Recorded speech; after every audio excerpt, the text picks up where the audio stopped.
Welcome to this series on anomaly detection.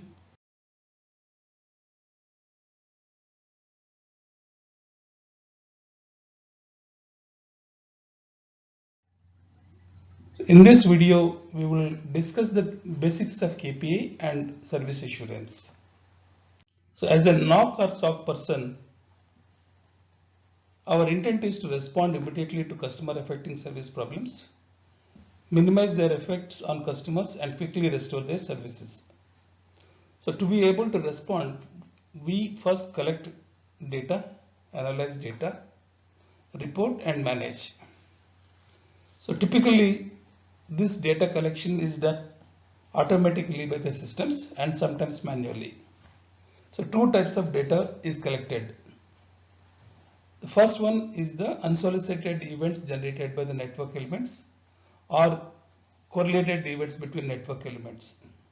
Second is the periodic KPI data. So thresholds are defined for the KPIs in the NMS and an event is generated when there is a threshold breach. Here is a QoS parameter model for a mobility network. The first layer is the network availability KPI. The second one is the network accessibility KPIs. And the third layer defines the service accessibility, service integrity and service retainability KPIs. And the fourth layer has individual services related KPIs. Coming to the network availability KPIs, it is basically a measure of how long the network is available as against the planned uptime.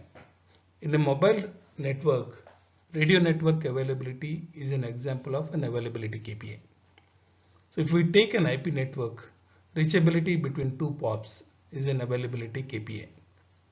So the planned uptimes may be different for different networks. Next one is the network accessibility. Accessibility KPIs are used to measure the success rate to access the network. In other words, how likely the user will be able to access the service. Examples of accessibility KPIs are like ADAS success rate, PDP context or EPS bearer activation success rate. The next one is the service retainability. Service retainability is basically a measurement that shows how often an end user abnormally loses an established connection. For example, PDP context or EPS bearers dropped abnormally. The last one is the service specific KPIs, which will be specific to each of the services that are being experienced by the end user. Like for example, SMS end-to-end delivery time. So depending on the network type or the services to be monitored, we choose appropriate set of KPIs. So choosing the KPIs is one part, and the next one is choosing the thresholds for each of these KPIs. So based on the knowledge of the domain, experts usually define the thresholds for these counters and KPIs. They work well for simple key performance indicator monitoring, but if a measurement violates, the NMS would generate a trigger. So the problem with this approach is it relies on hard and fixed values, and networks are migrating from hardware centric and appliance centric to cloud-based deployments.